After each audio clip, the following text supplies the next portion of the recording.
Good morning, everyone. Welcome to DYN 101, which is Technology Changes in Microsoft Dynamics NAV 2013. That's a lovely mouthful, isn't it? So this has been presented by Jörg Rau from Theta Systems with the assistance of myself. So I'm Sue Driscoll from Microsoft in New Zealand. Yeah, good morning everyone. So my name is Jörg. I hope everybody can spell that and pronounce it. So yeah, I ran you through the demonstrations this morning, and I'm not sure if you have been yesterday to this keynote speaker. Everybody was giving out a picture from the first computer. I didn't. So more to that later. So because as I saw these first computers, and I thought, isn't it all about the software? So exciting hardware. And that made me think about when I came first time in touch with NAV, which was actually the DOS version, which is now quite a while ago. So, but as I started as a consultant for NAV 10 as it was called, so I did my first exam in 2003, so it's 9 years ago, and spent my time primarily for NAV. So, as you know, NAV has been changed, or has been bought by Microsoft in 2002, and then changed the name in 2005 to Microsoft Dynamics NAV, as we call it today. So, before we begin further, so a little bit about myself. So, you probably could tell from my accent, I'm a German. So, I'm one of the few guys played rugby in Germany. As I came here, I actually never played since. I found it too brutal.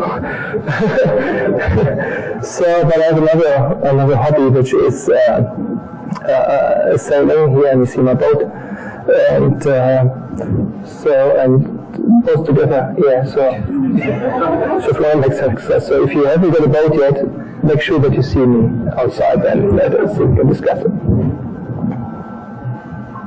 Okay, well, as I mentioned before, I'm Sue Driscoll from Microsoft. So I've been the Dynamics ERP specialist at Microsoft in New Zealand for the last 8 years now. Gosh, that seems a long time. I returned to New Zealand in 2004. Prior to that, I was working for JD Edwards in the UK for many years as a JD Edwards consultant over there, and I did a lot of travelling implementing software around Europe, which meant I couldn't do online gaming. So that was really good, because when I came back to New Zealand, I was able to actually stay in one place, and that's a picture of one of my raiding tombs in World of Warcraft, which is a game I play. So lots of fun there.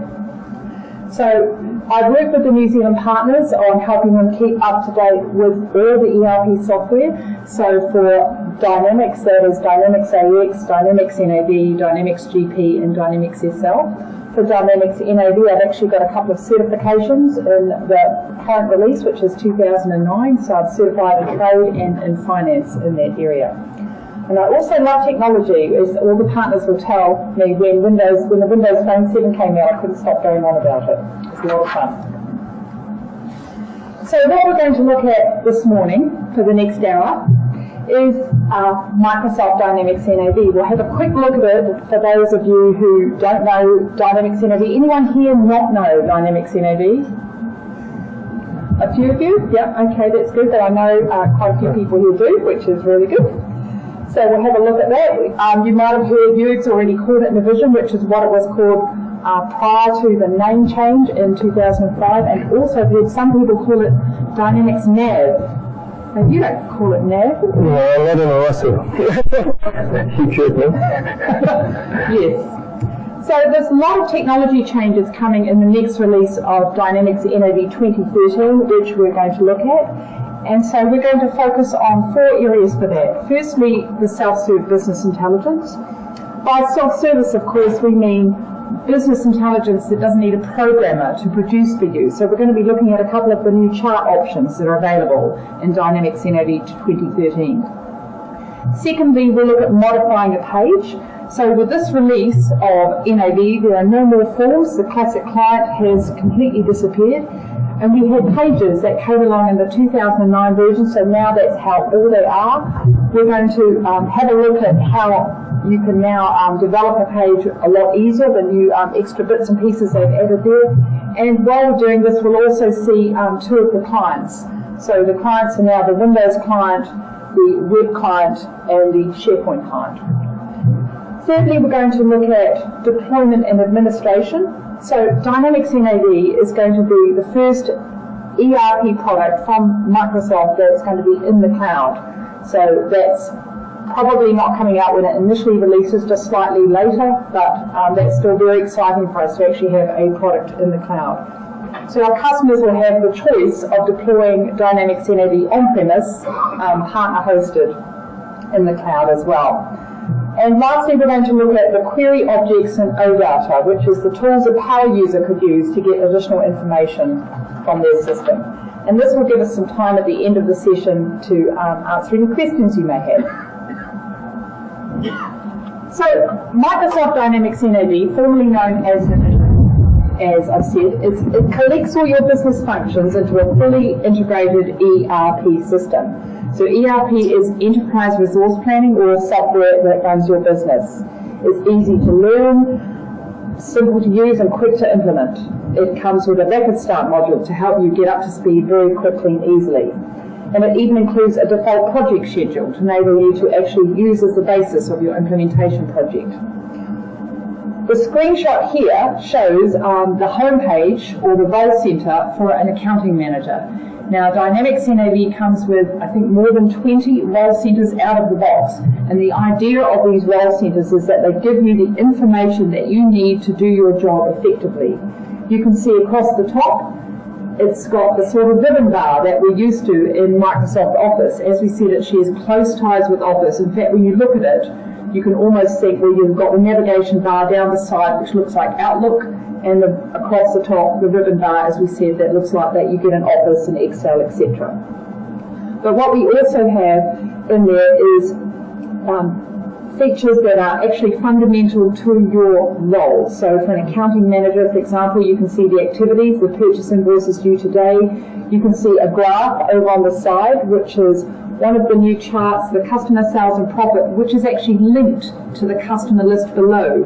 You've got your customer list that you can see on there, which you can actually go and add your own customers on there, and then the chart will reflect those customers that you've added on there. And you can also see there's a notification area so that other people who are using NAV in your business can put notes about a particular customer or item or product or whatever and send that note to you so you see it when you log into Dynamics NAV.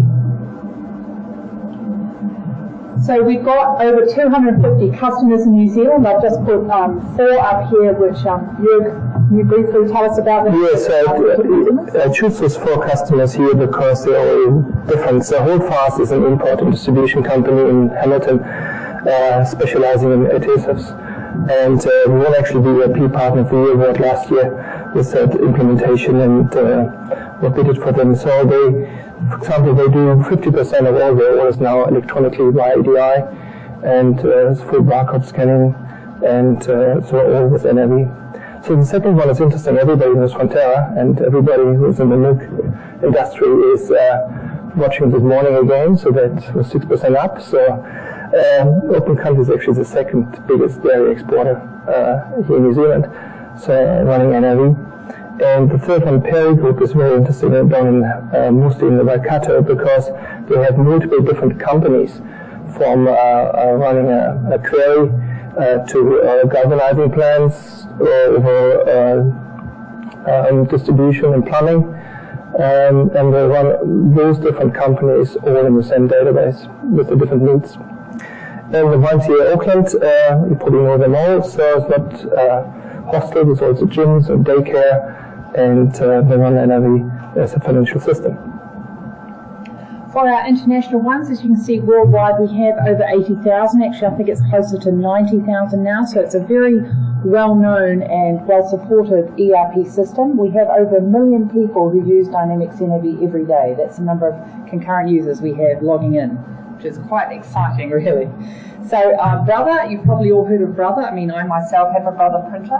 So the Malaysian unit of Brother International in Malaysia, was using a local accounting system and decided to upgrade to Microsoft Dynamics NAV 2009. And really one of the reasons for that was its real-time capability and the drill down that you get with it. So it made them able to make the right business decisions much faster than prior. Rentokil Initial, so Rentokil you've probably all heard of as well. We tried to pick names that you guys would have heard of, though I'm not sure about the one on the right there. So they've got 68,000 employees and they're running Dynamics NAV. Emirates Foodstuffs and Group, that's the funny little icon on the right there. So they're a publicly listed food and beverages company in the United Arab Emirates. Osho Chemicals is one of the largest agrochemical manufacturers and distributors in Kenya. So they look after veterinary medicine, industrial chemicals and public health, things like that. And Metago Power Tools uses Dynamics as a hub and spoke system. So they are a very big company and they've got SAP at the head office and round the subsidiaries are using Dynamics NAV. Okay, on to the first demonstration, which is our self-service business intelligence. Thanks, Sue. We picked 4 demos in total. There's a lot of technology changes in NAV 2013. There's a lot of application changes as well. So we had to make a decision what to do in 1 hour. So I think the self-service business intelligence is one key element of it.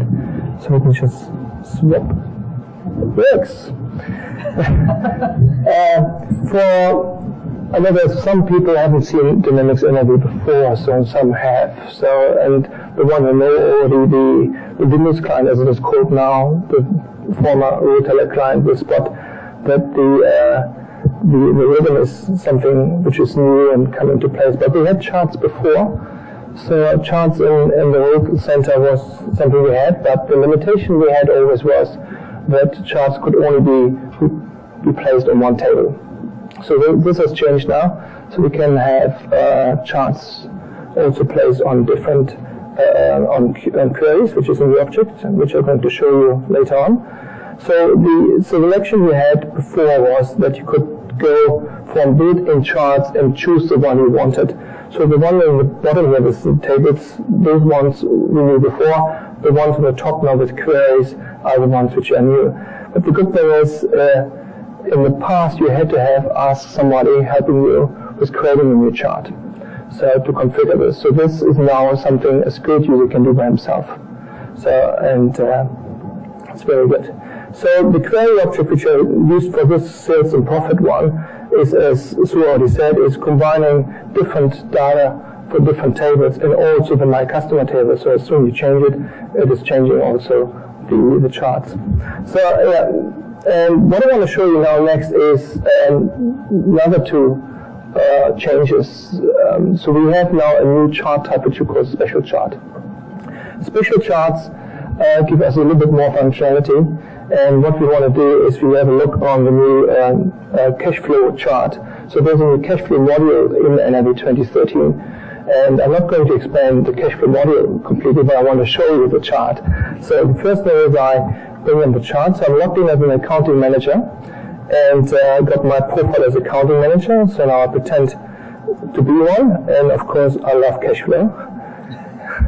And when I customize my page here, you see this is a cash flow chart which I want to bring in. So I can bring it to the left here and maybe up so that I get the best use of my space. And say, okay, so now I have changed now the rule center for me as a user, but if you log in as config mode, you can do this for the whole profile, and all users assigned to this profile will get exactly this. So let's have a look on this chart now. So this chart shows cash coming in and out, and I have now some options here on the top. So I can switch between different options to change the appearance. So for example, I can also get my combined chart, which gives me my accumulated cash flow going forward.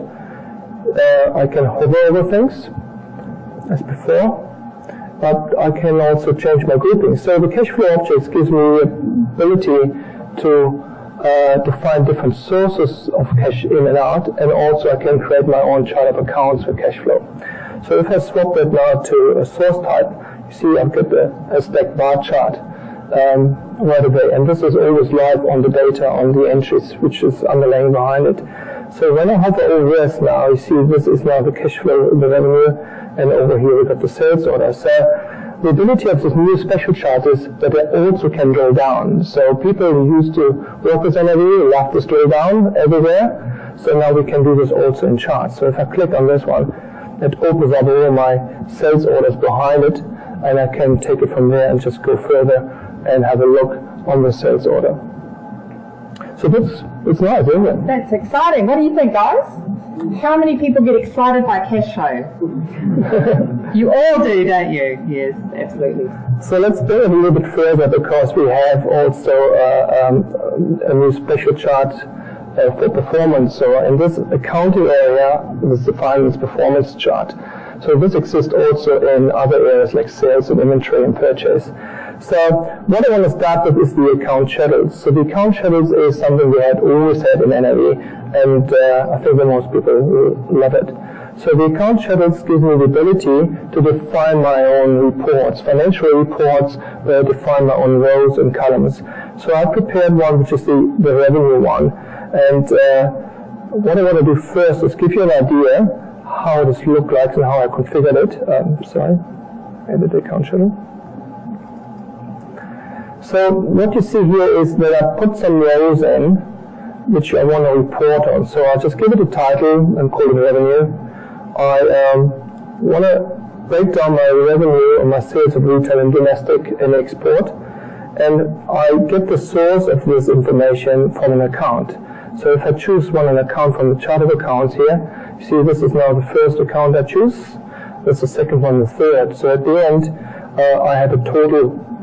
And the same information I use here from the accounts is used in this bottom line, where I choose the same account range, but now I want to swap the sales not by type but domestic and export. I want to use a dimension I've introduced here, which is the area dimension. So I break it down in the same way and just apply some filters.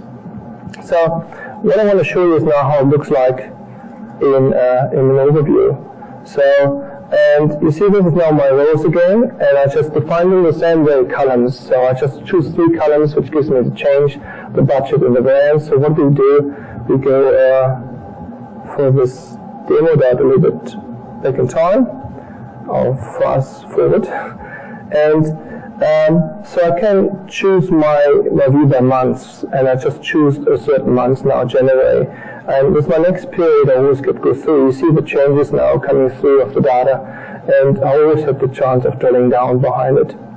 So now, this was always great, and I always could export this to Excel, and then, but if I have complex scenarios, we saw it yesterday, this amazing, this is from this guy from the New York Times, Jeremy, how complexity can be put back into one chart in a diagram. So we want to do the same.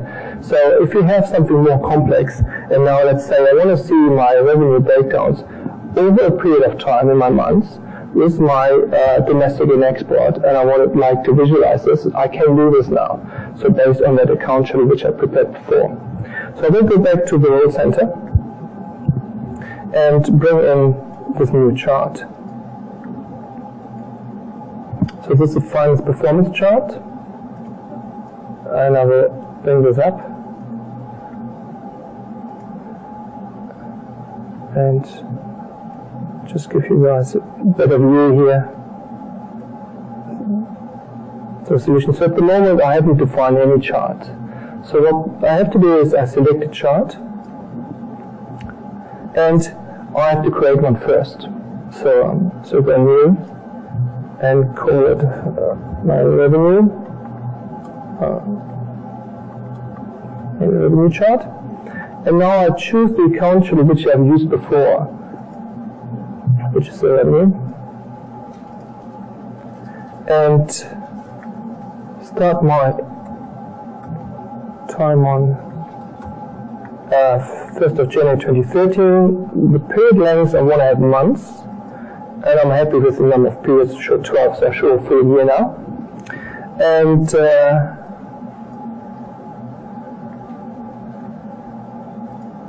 this access summarized data on the back end, or is it accessing all of the transactions?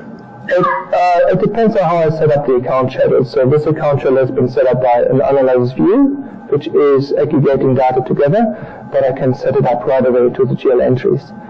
So every day it is real-time data, which I see. So I get, when I choose the account schedule, I get a proposal of columns here. So what I want to do is just edit and deselect all, because I want to make my own choices. So you see, probably notice again, these are the rows we had before. So what I want to see is the net change of my domestic, and I have different options here to show this information in the graph. So I want to use the stack column because I want to put the domestic and the export on top of it.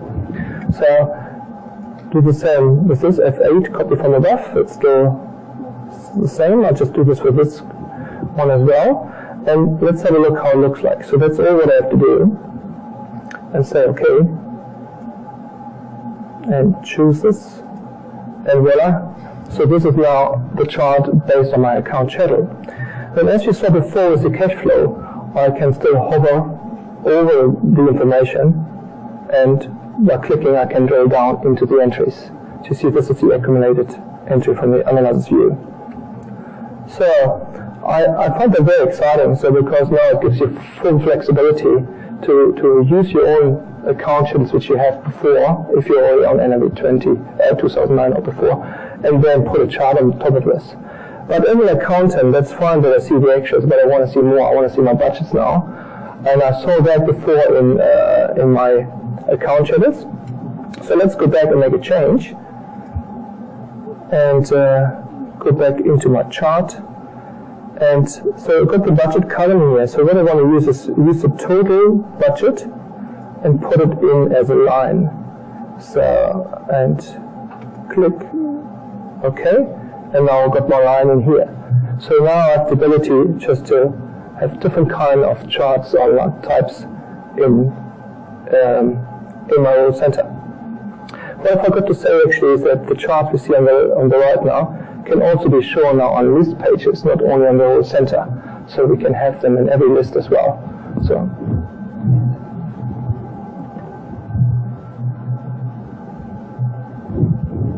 Okay, so wasn't that exciting, guys? Are you all enthused about the new opportunities in NAV 2013?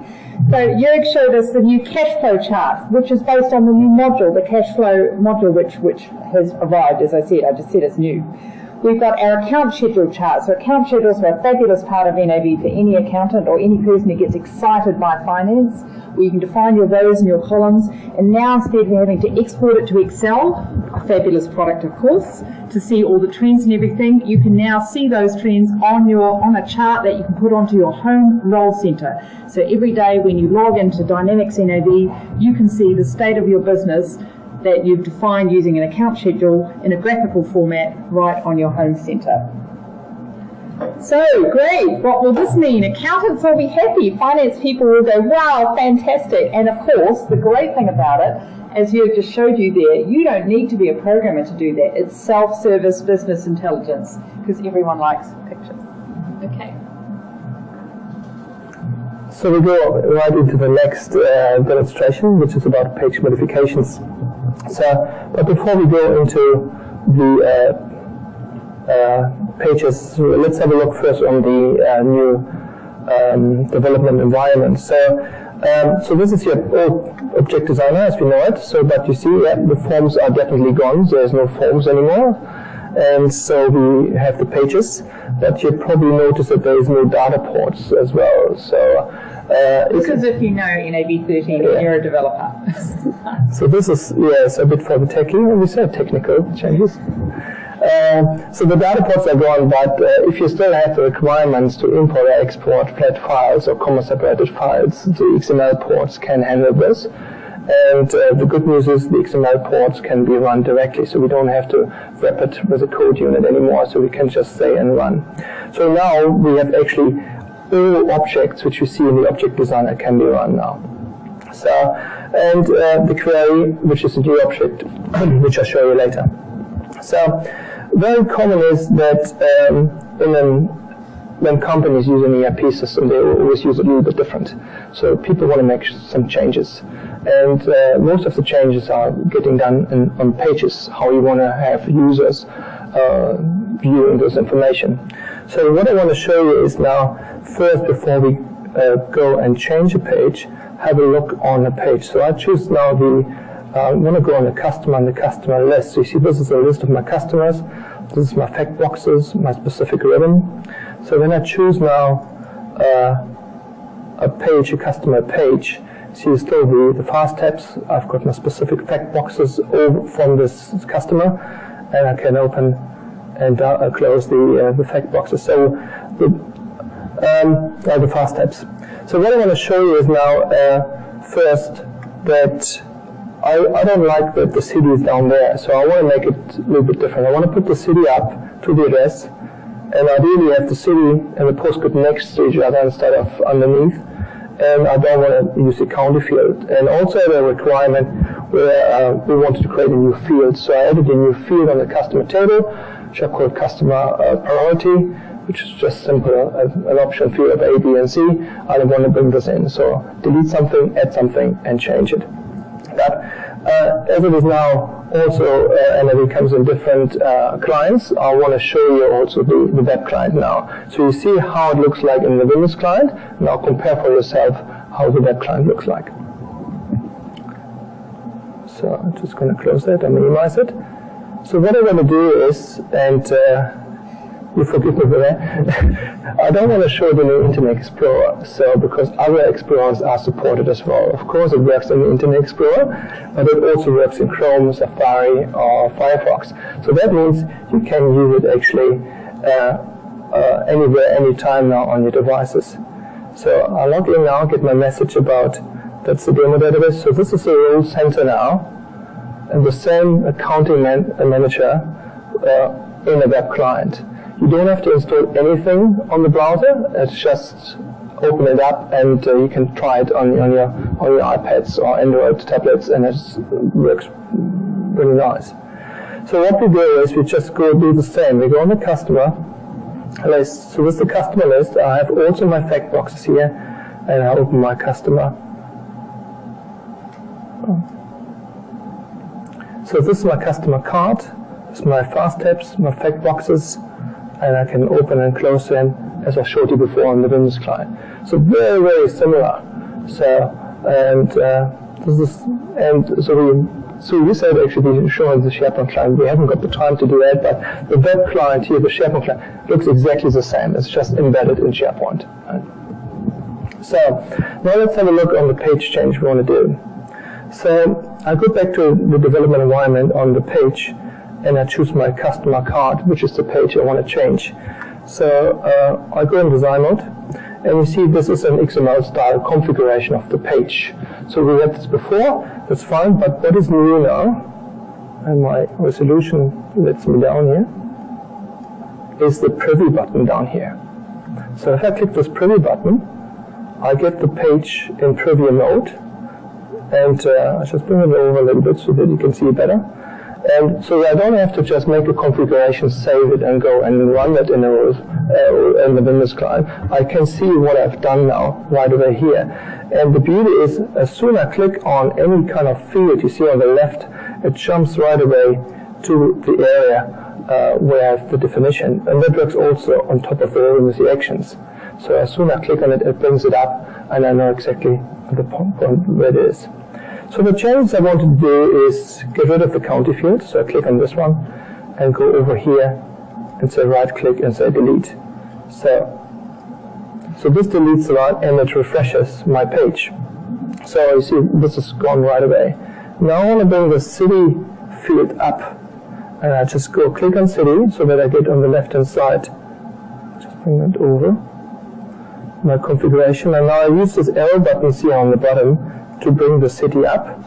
You see, every time I click it, it is coming up and it's refreshing my page. So I want to put the city on top of this, and my postcode. And the next thing is I have a new field I want to bring in. So I want to bring this in here just after that. So create a new line and choose my field. So I just type it in.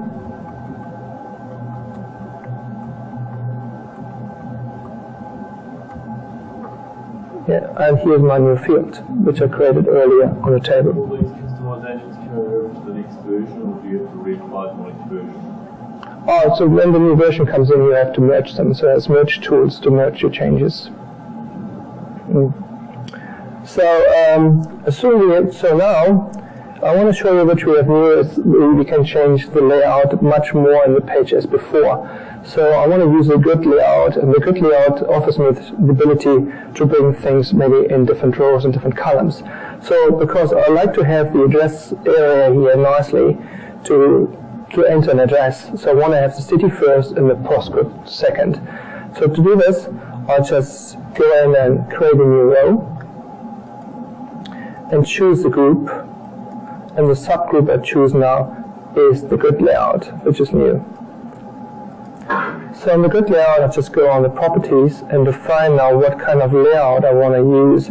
So in this case, I want to use columns. So although I have only 2 fields, but I want to have 2 columns with a field each. So I choose the column. And now what I have to do is to give a column, or for each column I want to do further, make another subgroup. So I do this just quickly here. With F3 I can add a new row as well. I just put a group in. I do the same here on the postcode, F3 and group. So now all what I have to do is indent the field to the groups. So it's underneath.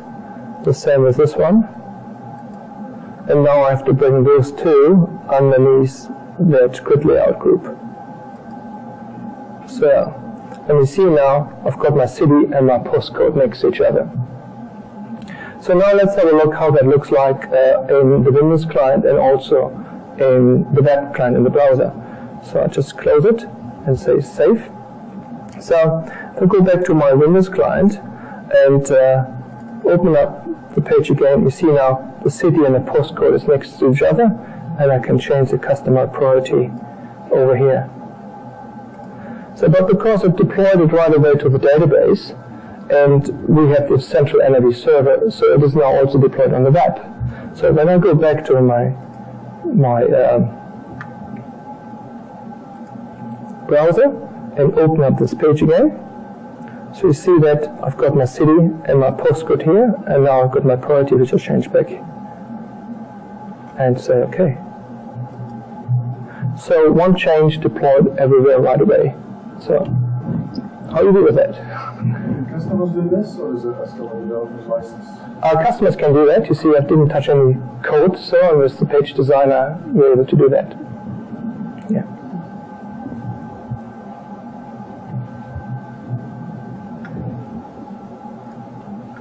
Okay, so what did we see that's new? And just, okay, preview. Preview was the big one.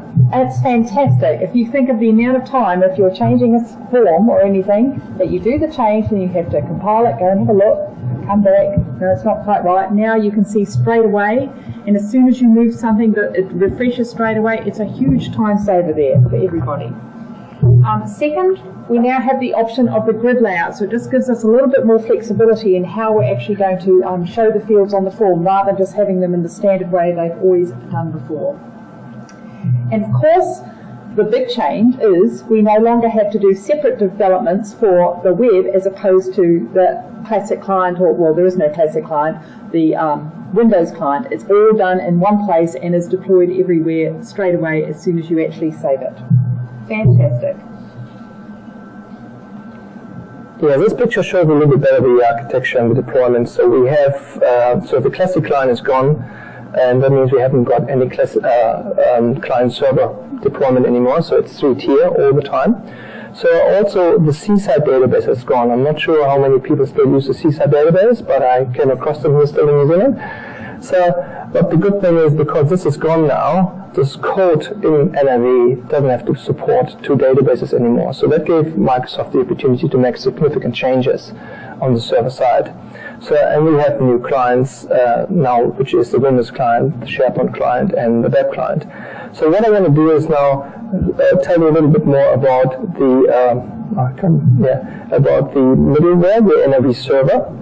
So, and looking under the hood a bit about the server. So that's always a little bit hard because it's all in that server. So, but I have also a new administration console where I can configure my settings for the NAV server in one central place, and I'm going to show you that. And that helps me a little bit to also explain what has changed on the server side. So, the Dynamics NAV Administration Console is a management console snap-in. So, and from here, there's one central place where I can control all my instances of an NAV server. So, you see, this is the one instance we have, and this is also the first big change. So, before we had two instances for the client and for the business web service, for the SOAP web service. So this has been combined into one. Now we have one instance having all services and provide all services. So you see we're running a state here. I can just stop and run it from here. I don't have to go to services anymore. And it's actually very easy to add new instance if I need to. So I can everything do it from here, from the console. That's very nice. So when we go on to the configuration of an instance, you see now we have the different services with the different ports here shown in the same way as in NAV with the fast tabs. So I've got my client service, which is for the Windows client, and the SOAP web service. We had this before, but you see also the OData service. The OData is Open Data Protocol, which is a web protocol that allows us to query using web technologies. So it makes it really easy now just to get information out of another system by querying it. So I'll show you an example in the next demo of that. So one central place, and you can change it with the edit button. So you don't have to look for the config files anymore somewhere in the folders. It can be done all from here and changed. And so I don't go to explain all the fields here. That would take me a little bit longer. I want to point out the new things which we have. So one new thing is the credential types. So we have now 4 different credential types, and an instance can run with one of those. So the Windows one is the Active Directory. So single sign-on with Windows client, or if you could saw before, even with the browser, if I open it up on my desktop, it's locking me into with my Windows Active Directory credentials. So the username is the Windows local users of the server, which I can set up. And now the NAV user password is exciting because we still have sometimes the need of what we call before the database logins. So in environments like in a warehouse where we have picker 1, 2, 3, where people change all the time, so a lot of customers want to have a database login, which we had before. But the trouble with this one was that we had to go to the SQL Server first, create a new database login, come back to NAV, and set up the permissions. So we don't have to do this anymore. So this was the NAV user password. We design or create a new user, define the password, and assign the permission and roles all in NAV. So, and the last one, access control service. So this is for the deployment in Azure. So this is Azure is handling then all the permissions of the user authentication.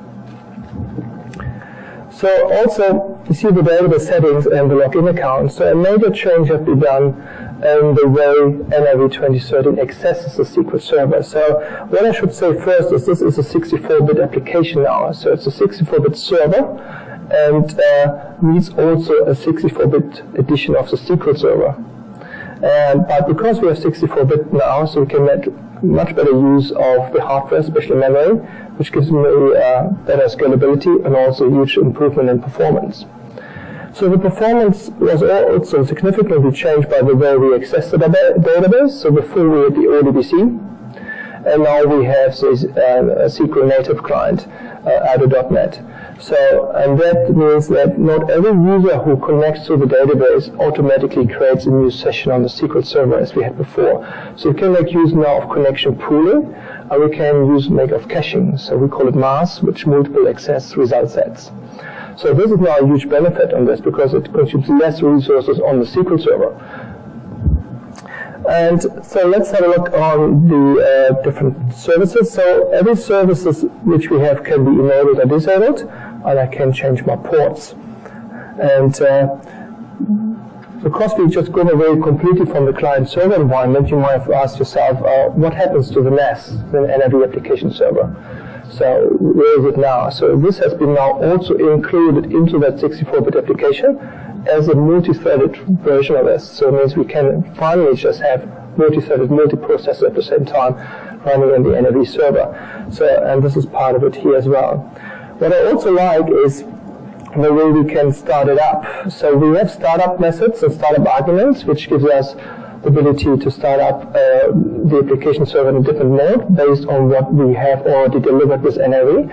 But if you developed a new code unit because you made a new integration, an e-commerce integration into other systems, or developed something around, we had actually changed code in the code unit one, so we don't have to do that anymore. So we can define the code unit and also the method in the code unit right away here. So we don't have to change that. Configure it here, save it, and run it. So that is really a nice change. And the management services, everything I see here in the configuration can actually be changed with the PowerShell API we have now. So we can do scripting, and also the objects which we bring in with the object designer, normally with import and export, this can be scripted now as well. I think this is great for staging environments if you want to do some automation with scripting behind it. Yeah. Did I forget anything? No, I think that's it. All right. So we just took a look at the new administration console, which is a Windows Server snap-in to allow you to set up all the instances and services. So you no longer have to go to the actual Windows services to actually do that. So you can set up the NAV server, the SOAP web service, the OData web service, and the NAV application server. And as Jörg mentioned, you can also change these along with a PowerShell API, which is fantastic. So that actually saves a lot of time for people there.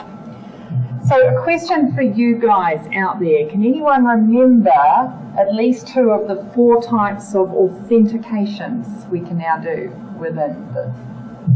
Yes, Harry? You can do any username and password. Yep. And you can do Azure Access Control Service. Azure Access Control Service. Excellent. So I think we've got a little gift of And a Whittaker's chocolate. and a Whittaker's chocolate. Whittaker's actually run Dynamics as well. Fantastic. So well done. Okay, can anyone name the other 2?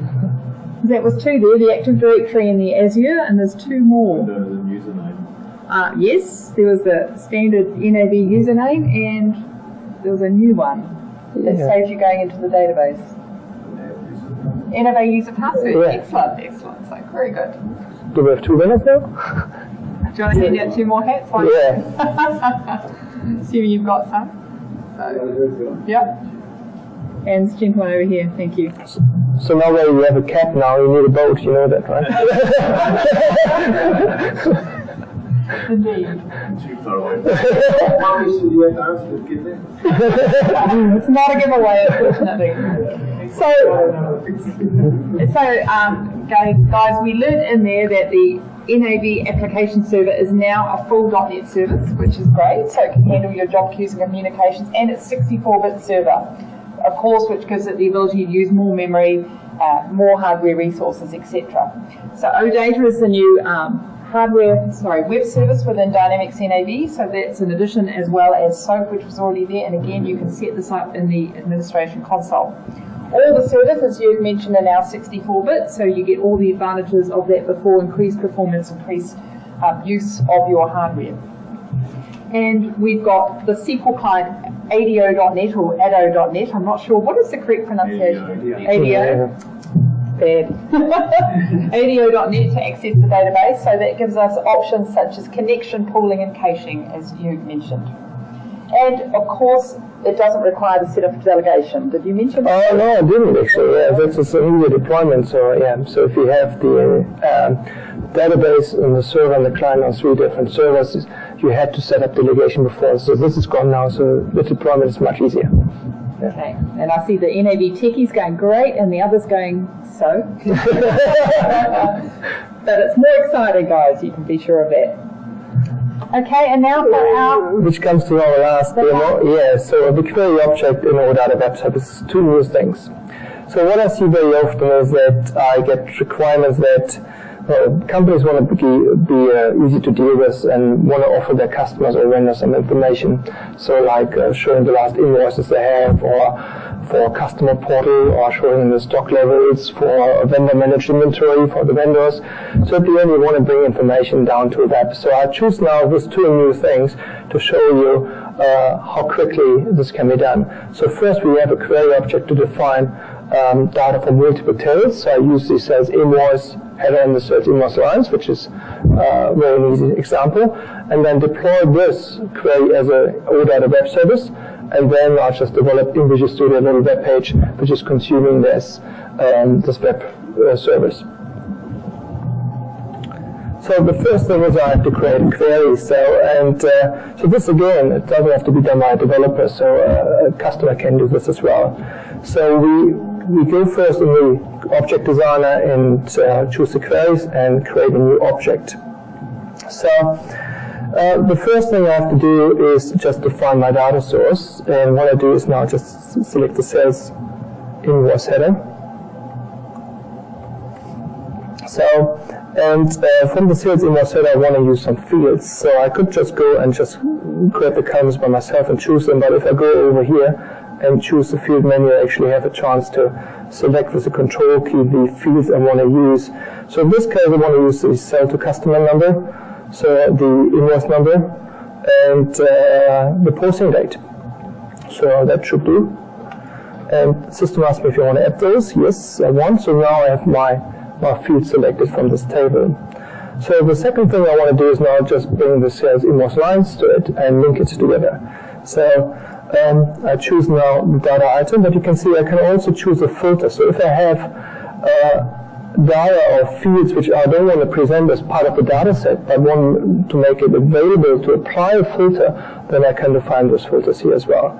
So I choose now a data item and choose the sales invoice line, and go on the properties and now choose a data link between this. So if I go on this assist button, I can choose the fields which are linked together. So I know that the document number in my sales invoice line table is corresponding to the invoice header to the number field. So I choose this. So if you have a primary key which is based on multiple fields, then you just have to add some more. So this is the link. The next thing is that I can just choose a type here. I just want to point that out. So we do have also, next to the options here, a SQL advanced option. So everybody who just did some secret querying probably knows that left outer join and inner joins and those things. So you can define how you want to have the results that's coming back, because at the end you build a query here. So I can leave it to left outer join, which is fine with me, and want to bring in fields of the lines. So I'll just choose my field menu array, and this time I want to use my type, my number, the description, and bring in some quantity and the amount field.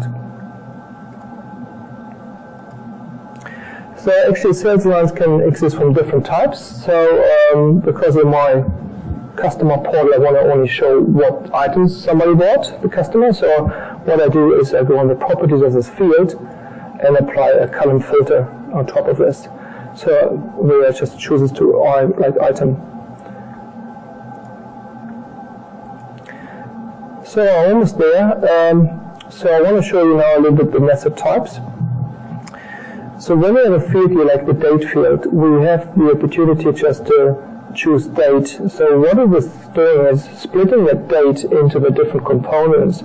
So it could have multiple rows and just cut out the day, the month, and the year, so which is good for grouping. So I can leave it as it is and just have the date coming through. So this is very handy as well. So I change it back to none. And when I have some quantity fields, I want to maybe use the total fields, where when I choose totals, you see as the default the sum comes up automatically, and I have a chance of different aggregation forms like a count and an average. But also because I choose this, it will grouping the other fields automatically for me.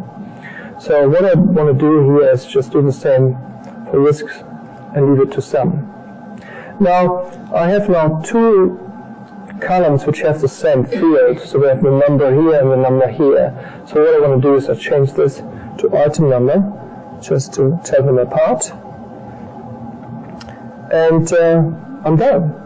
So what I do is then I just save it, or this control file save.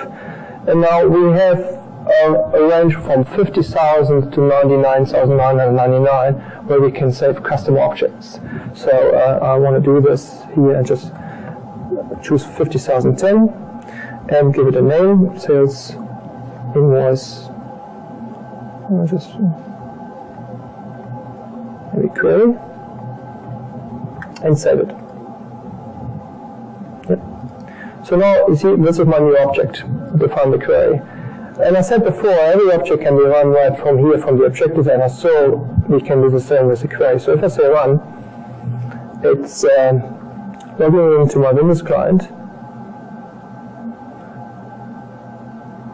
and brings up the result of the query. So this is already the first time I can check if the data is as I want it to. For example, if I'm not happy with the sort order, I could go back to the query and change the sort order as well. So now, this is fine, the query is working, and we can use the query in three different areas. We can build a chart on this, which we saw before in the role center. So we can use it in coding, so for us as developers, and we can deploy it as a web service, what we're going to do now. So, to do this, I go in the Windows client and I have my web services menu. And so, these are already web services I deployed, and I want to create a new one. And yeah, pages and code units always could have been published as a web service in previous versions. Now we have the query as well. And choose my query I just created.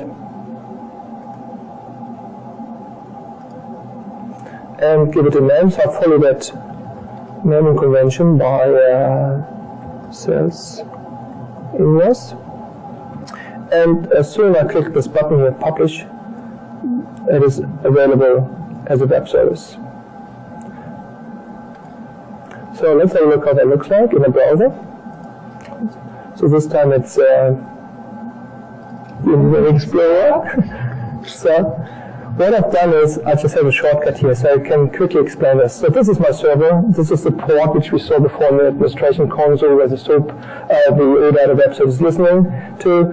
This is my instance name, and just OData gives me the description of my OData web service. So you see this Q sales invoice came through, and when I just choose this one and copy and paste this over here, so I can actually see my data coming through. And here we go, you see this is my sell to customer number, posting date, the items, and scroll through. So everybody knows a little bit about OData, which is a standard. So we can actually just go further in the URL and add some queries by ourselves. So now what we want to do now is I just designed a little web page, and this is really just Visual Studio. I don't show you any code. But I can do if you want to. I'm happy to share this. Really, it's 4 lines of code to make a little web page. So, and what I've done is just put in the field the customer number, which is going to the sell to customer number, and give me the result set. That's all what I want to do. So I saw before there was a customer number 10,000, so I can do that and type it in and just submit it. And now I just get back my result. So of course it's not formatted, but that is 4 lines of code really in Visual Studio to make that happen. So, and now this is how easy it is now to define a data set which you want to expose as a web service and consume with a different system like a web page. On the previous it shows the ability to do a sum, and you can just get a count as well. I mean, I often get asked how many sales lines have I got on that sales order. Can you filter by on that to say I just want to include the account for a line type of item or fixed asset or item charge rather than any document names or blank lines? Yeah, so we can apply. Oh yeah. So the question was if you can do filters on the query. So there was, if I go back maybe to the query itself. So I applied one filter already on a line which I see, but I also can apply or give another filter column for a line which I don't return back to a result set. So every line I get back as a result set, I can always query on this. So you see the sell to customer number is a field I exposed, and with my little web page I just made a filter on this. So if I don't want to show the result sets completely, like I just want to have only the items type here, so I did apply this filter, and I choose here only types of items. So if I want to have a combined filter like only items and GL accounts but not fixed assets, then I can do it here. Does that answer your question? Yeah. Yeah. Also, if I go on an empty line and have the chance of an order by of different columns, so I can just format the query as we do normally doing queries. So that was the last demonstration.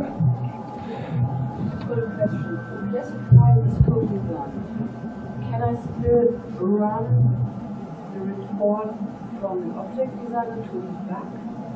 Or is that no longer possible? Yeah, so debugging, there's a new debugger as well in the development environment.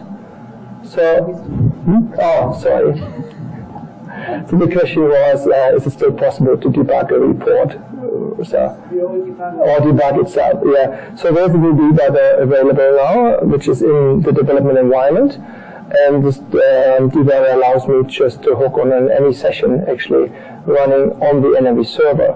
So it doesn't have to be the session on my computer. So if you would log in and use a session on the server, I could just grab it and debug it remotely. Under RTC, it was quite tricky to debug. Yes, that's right. That has changed, yes, so that's right. So the difference was the RTC in 2009, we actually had to start Visual Studio. Visual Studio we had to just attach to a process, went through C# code, and I had to go and do debugging. So this is now completely changed. So the debugger here is showing me the cal code behind it, and it's actually very nice. And I also have the chance to set not just breakpoints, but I can also set conditional breakpoints. So if a certain value of a variable has a certain value, then only break then. And so, yeah, it's very nice. I'm very happy with the debugger. Right, so we saw in that last demonstration that with Dynamics NAV 2013, we can now create query objects. So we can join tables such as headers and lines, as Jörg showed us there, and that's a real time saver because it saves us having to go and get the header, come back, go and do another query to actually get the lines. We also had charts that were available on one table. Now these charts can also be based on queries, as we showed there. There's some example charts in the system such as delayed production orders, and that customer sales and profit chart that we saw on the homepage, that's one of the new charts because it's based on a query. We can now also publish the Dynamics NAV data as an OData web service instead of, well, in addition to SOAP, so you can still use SOAP if you wish, but the OData gives you more new and flexible opportunities for interacting with the data, and the example that you showed there was just doing a quick refreshable link on a web page that someone could come in to do it.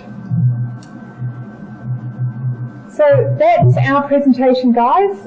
Thank you very much for coming along. We've just put our contact details up there, and I'll just flick forward a little bit too. We've got these slides that you'll be able to download from the TechEd portal. So we've just got a couple of links there to Dynamics NAV 2013, or the code name 7. That's this exciting special code name in Microsoft for NAV 2013 in there.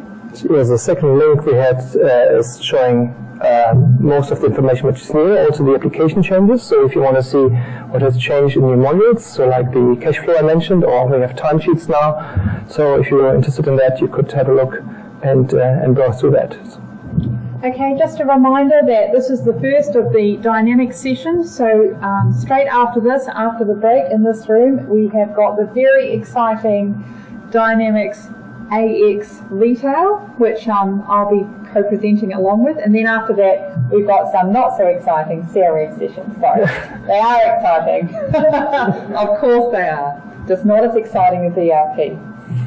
Okay, and lastly, guys, don't forget to fill in your evaluations. Okay, and thank you. Jürg and I will still be around for questions, but thank you very much.